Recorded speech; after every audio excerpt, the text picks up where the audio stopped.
Trump can't win the 2026 election, so he's putting in place a plan to steal it. That's not hyperbole. That's not conspiracy.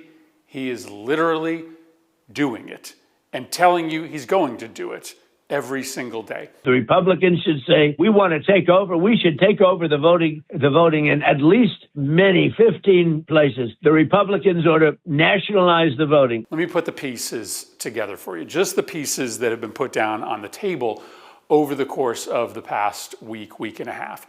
The president sends a letter to state officials in Minnesota. He says, I'll be glad to take ICE officials out, but you got to give me control of your voter rolls. This is a key swing state. It's going to have an important gubernatorial election and an even more important Senate election. And Trump is saying, if you give me control of your voter lists, then I'll take the ICE agents out.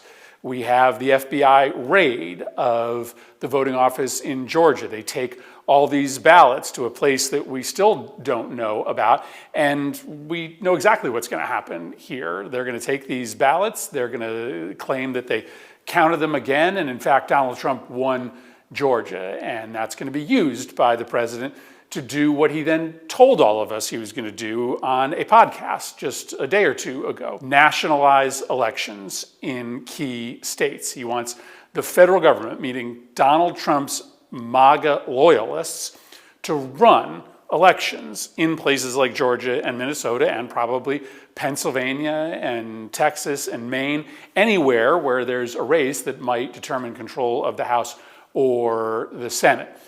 Over and over and over again, we see in front of our eyes what is happening. Donald Trump is taking the steps to create a pretext to take over state elections. That's what Georgia is about. He's using the power of the federal government to try to compel states to give him control of the elections. That's what Minnesota is about. And he's telegraphing openly what his desire is. That's what he said on the podcast.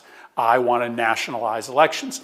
He's doing this because he knows in a fair and free election, he will lose. Republicans will lose. He's the most unpopular president, I think, ever.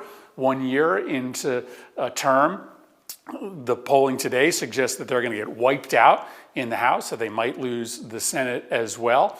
He's got a deeply unpopular agenda, and so the only way that he can win, the only way the Republicans can win, is to steal the election. And the only way they can steal the election is for MAGA loyalists to insert themselves into state elections and take over so that they can either erase a whole bunch of Democrats off the voter rolls, or they can provide false counts, all the things that totalitarians do to rig elections. Keep your eyes wide open, because if we don't see clearly what is happening, an attempt to take over elections, to steal and rig elections, then we have no way to stop it.